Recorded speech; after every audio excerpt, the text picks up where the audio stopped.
الرحیم۔ آج کی نشست میں ہم ایک حدیث مبارکہ کا انالیسس شروع کریں گے۔ تو حدیث مبارکہ کا اردو ترجمہ یہ ہے کہ دنیا مومن کی جیل اور کافر کی جنت ہے۔ اب اس کا انالیسس کرنے سے پہلے ہم دیکھتے ہیں کہ ابھی تک ہم پڑھ کیا چکے ہیں۔ تو حدیث یہ ہے کہ دنیا مومن کی جیل اور کافر کی جنت ہے۔ اس میں سب سے پہلے ہم نے یہ دیکھنا ہے کہ یہ جو ہے ایک مکمل جملہ ہے یا ایک مرکب تام ہے یا مرکب ناقص ہے، یعنی ایک مکمل جملہ ہے یا نہیں ہے، ٹھیک ہے۔ تو اگر اس میں آپ غور کریں تو یہاں پہ ہے آ رہا ہے، تو ہے کا مطلب کیا ہے کہ یہ ایک مکمل جملہ ہے۔ اب اگلی چیز، یہ پہلی چیز ہم نے ڈیٹیکٹ کر لی کہ یہ مرکب تام ہے، یعنی کہ ایک مکمل جملہ ہے۔ تو اب دوسری چیز جو اس میں ڈیٹیکٹ کرنی ہے کہ یہ جملہ اسمیہ ہے یا جملہ فعلیہ ہے۔ تو اس میں اگر آپ غور کریں کہ جملہ فعلیہ جو ہے اس میں ہمیشہ کوئی نہ کوئی زمانے کی قید ہوتی ہے، جیسے مارا مارتا ہے، اور مدد کی اس نے مدد کی، حامد نے مدد کی، اور یا حامد مدد کرتا ہے، حامد گیا یا حامد جاتا ہے۔ تو اس طرح زمانے کی قید ہوگی اس میں، لیکن یہاں پر آپ غور کریں کہ زمانے کی قید نہیں ہے، لہٰذا یہ جملہ اسمیہ ہے نہ کہ جملہ فعلیہ ہے۔ اب یہ دوسری چیز ہم نے ڈیٹیکٹ کر لی کہ یہ جملہ اسمیہ ہے۔ اب تیسری چیز اس میں جو دیکھنا ہے کہ اس کی، یہ ہم نے ڈیٹیکٹ کرنا ہے کہ یہ اس کی ترتیب الٹی ہوگی یا سیدھی ہوگی۔ تو ایز اٹ از، جو اردو میں ہے ہم نے اس کو ایز اٹ از لے لینا ہے، یعنی کہ لڑکا پہلے ہے تو اس کو ہم نے پہلے ہی لے لینا ہے، نیک بعد میں لکھا ہوا ہے تو عربی میں بھی نیک بعد میں ہی آئے گا۔ اسی طرح دنیا اس میں ترتیب یعنی کہ سیدھی ہوگی۔ اب اس کے بعد اگلی جو چیز ہے، جو چوتھی چیز ہم نے ڈیٹیکٹ کرنی ہے، وہ ہے کہ اس کے کمپوننٹس کو ہم نے ڈیفائن کرنا ہے یا ڈیٹیکٹ کرنا ہے کہ مبتدا اس میں کون سا ہوگا۔ یہ تو ہم نے ڈیٹیکٹ کر لیا کہ یہ جملہ اسمیہ ہے۔ اب جملہ اسمیہ کے دو کمپوننٹس ہیں، نمبر 1 مبتدا اور نمبر 2 خبر۔ تو یہاں پہ اگر آپ غور کریں تو یہ مبتدا اور خبر، اس میں ہم کیسے بنا سکتے ہیں؟ دنیا کو اب مبتدا بنا لیں اور مومن کی جیل اور کافر کی جنت ہے، اس کو ہم خبر بنا لیں تو یہ ہمارا معاملہ سیدھا ہو جاتا ہے۔ تو لہٰذا یہ کیا بن گیا؟ دنیا مومن کی جیل اور کافر کی جنت ہے، ٹھیک ہو گیا۔ تو دنیا مبتدا ہو گیا اور مومن کی جیل اور کافر کی جنت، اس کو ملا کر ہم اس کو خبر بنا دیں۔ اب اگلا جو سوال ہے کہ اس کا انالیسس ہم کیسے کریں گے؟ اس میں اگر آپ غور کریں کہ دنیا تو مفرد ہے، لیکن جو خبر ہے، خبر میں ہمیں آگے 2 مرکب اضافی مل رہے ہیں، تو لہٰذا اس کی سب سے پہلے ہم انالیسس کرتے ہیں۔ تو مرکب اضافی کے قواعد میں ہم پڑھ لیتے ہیں کہ مومن کی جیل، پہلے ہم نے یہ پڑھا ہے۔ تو مومن کی جیل میں ترتیب ہم نے اس میں خاص طور پر جو چیز نوٹ کرنے والی ہے مرکب اضافی میں، کہ اس میں اردو کی، جب اردو کو عربی میں ٹرانسلیٹ کریں گے تو ترتیب الٹی ہوگی، سب سے پہلے آپ نے یہ نوٹ کرنا ہے۔ تو ترتیب الٹی جب کریں گے تو آگے ہم نے ڈیٹیکٹ کرنا ہے کہ اس میں اس کے کمپوننٹس کون کون سے ہیں، کہ مضاف ہے اور مضاف الیہ ہوگا۔ اور پھر اگلی جو چیز ہم ڈیٹیکٹ کریں گے کہ پھر اس پر مضاف کے قواعد اپلائی کر دیں گے، مضاف پر مضاف کے قواعد اپلائی کر دیں گے، مضاف الیہ پر مضاف الیہ کے قواعد اپلائی کر دیں گے۔ تو یہی چیز ہم دیکھتے ہیں مومن کی جیل کے حوالے سے۔ تو سب سے پہلے لیتے ہیں اب اس میں نوٹ کیجئے کہ مومن کی جیل میں جیل کو ترتیب الٹی ہوگی، جب اردو میں ہم جائیں گے تو اس کی ترتیب الٹی ہو جائے گی۔ تو یہاں پہ آپ نوٹ کریں، مومن بعد میں چلا گیا اور جیل یعنی سجن، عربی میں سجن کہتے ہیں اس کو، تو سجن پہلے آ گئے۔ اب یہ والا مضاف ہے اور یہ مضاف الیہ ہے، اب اس پر مضاف کے قاعدے اپلائی کر دیں اور اس پر مضاف الیہ کے قواعد اپلائی کر دیں۔ تو نوٹ کرتے ہیں، سب سے پہلا جو سب سے اہم قاعدہ کیا ہے کہ ال داخل نہیں ہو سکتا اس پر، اگر ال لگا ہوا ہے تو اس کو ختم کر دیں۔ دوسرا قاعدہ کیا ہے کہ اس پر تنوین داخل نہیں ہو سکتی، ٹھیک ہے۔ تو سجنن، او مائی گاڈ، ہاں ٹھیک ہو گیا،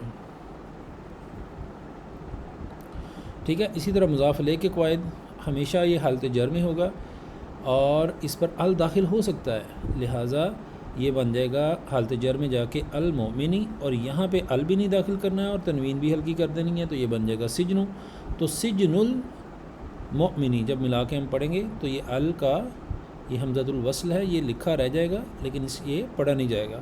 تو بن گیا ترجمہ سجن المؤمنی، مومن کی جیل. اب اگلے پہ آ جائیں. اگلا ہم نے پڑھا ہے کافر کی جنت. اس کا بھی وہی قاعدہ ہے کہ جنت کو پہلے لے جائیں اور کافر کو بعد میں لے جائیں، تو ترتیب الٹی کر دینی ہے. تو اس میں کافر بعد میں چلا گیا اور جنت پہلے آ گئی. مضاف کے قواعد اس پر اگر آپ اپلائی کرتے ہیں تو ال اس میں داخل نہیں ہو سکتا، یعنی مضاف کے قاعد. یہ دو قاعدے بڑے اہم ہیں، اس کو آپ نے خاص طور پر یاد کر لینا ہے کہ ال داخل نہیں ہو سکتا مضاف پر، اور اعراب اس کا ہلکا ہوگا. تو مضاف الیہ کے قواعد کون سے ہیں کہ ہمیشہ حالت جر میں ہوگا اور ال داخل ہو سکتا ہے. اب اس کا نوٹ کریں کہ اس کا ترجمہ کیا بن رہا ہے. جنتن تھا، یہ جنتو ہو گیا، ال بھی نہیں اس پہ لگا ہوا، ٹھیک ہے. اور کافر تو الکافر ہو گیا، اور حالت جر میں جانے سے بن گیا الکافری. تو جنت الکافری یہ حمزۃ الوصل ہے، یہ صرف لکھا رہ جائے گا اور پڑھنے میں نہیں آئے گا اگر پیچھے سے ملا کے پڑھتے ہیں. تو جنت الکافری یہ بن گیا. اب یہ دو انالیسس ہم کر چکے ہیں. اس کے بعد جملہ اسمیہ کے قواعد ہم نے کیا کیا پڑھے ہیں. اب اس کو ملا کر جملہ اسمیہ کے ساتھ ہم کیسے پڑھیں گے اس کو، کہ دنیا اس میں ترتیب سیدھی ہے. نمبر ایک، جب جملہ اسمیہ بنائیں گے تو اس میں ترتیب سیدھی ہوگی، یہ بڑے اہم پوائنٹ ہے. خبر جو ہے وہ ہم پہلے انالیسس کر کے آئے ہیں، سجن المؤمنی و جنت الکافری. ہم پچھلی سلائیڈ پر اس کو مکمل اس کا انالیسس کر کے آئے ہیں. اب آگے آ جائیں. اب مبتدا کے قواعد کون کون سے ہیں اور خبر کے قواعد کون کون سے ہیں. مبتدا میں سب سے جو اہم قاعدہ ہے وہ ہے وسعت کے حوالے سے، کہ یہ معرفہ وسعت کے اعتبار سے یہ معرفہ ہوتا ہے، وسعت کے اعتبار سے یہ معرفہ ہوتا ہے، اور خبر جو ہے وسعت کے اعتبار سے نکرہ ہوتی ہے. سب سے اہم پوائنٹ یہی ہے. اس کے بعد اگلا نوٹ کریں کہ اعرابی حالت حالت رفع میں ہوگی جو مبتدا کی ہے، اور خبر بھی حالت اس کی بھی اعرابی حالت رفع میں ہوگی. اب رہ گیا جنس اور عدد. جنس اور عدد کے اعتبار سے مبتدا کی خبر جو ہے مبتدا کے مطابق ہوتی ہے. یہ بھی پوائنٹ آپ نے نوٹ کر لینا ہے. یعنی اس سے مراد یہ ہے کہ اگر دنیا مذکر ہے تو خبر بھی مذکر آئے گی، اگر دنیا مونث ہے یعنی اگر مبتدا مونث ہے تو خبر بھی مونث آئے گی. تو یہ دو چیزیں آپ نے ذہن میں رکھنی ہیں. اسی طرح عدد، اگر مبتدا واحد ہے تو خبر بھی واحد آئے گی، اگر مبتدا جو ہے وہ جمع ہے تو خبر بھی جمع میں آئے گی. اب اس کا ترجمہ دیکھیں، یہ بن گیا الدنیا. اس کو کیونکہ ہم نے معرفہ کرنا ہے تو ال لگا کر معرف باللام کے ذریعے اس کو ہم نے معرفہ کیا، اور سجن المؤمنی و جنت الکافری یہ ہمارا ایز اٹ از لکھا آ جائے گا. اس کو نکرہ کرنا پاسبل نہیں ہے، لہٰذا یہ ایز اٹ از لکھا آ جائے گا. تو ٹیکنیکلی اگر دیکھا جائے تو یہ جو ہے یہ ٹیکنیکلی اگر دیکھا جائے تو یہ نکرہ ہے. یہاں سے اگر کانٹیکسٹ دیکھیں، محل کے حوالے سے دیکھیں کہ یہ نکرہ ہے، لیکن یہ مضاف الی المعرفہ ہونے کی وجہ سے یہ سجن جو ہے یہ معرفہ ہو چکا ہے. تو یہ جو وسعت کے اعتبار سے ہم نے لکھا ہوا نا، وسعت کے اعتبار سے خبر ہمیشہ نکرہ ہوتی ہے. تو یہاں پہ عام طور پر کر لیں کہ عام طور پر نکرہ ہوتی ہے، لیکن کچھ جگہیں ایسی ہیں جہاں پر نکرہ لانا پاسبل نہیں ہے، خبر معرفہ بھی ہو سکتی ہے، لیکن حتی الامکان کوشش کی جائے گی کہ یہ نکرہ ہو کر یہاں پر ہے. اب یہاں سے ہم اس پورے جملے کو یہاں سے اب انالیسس کرتے ہیں.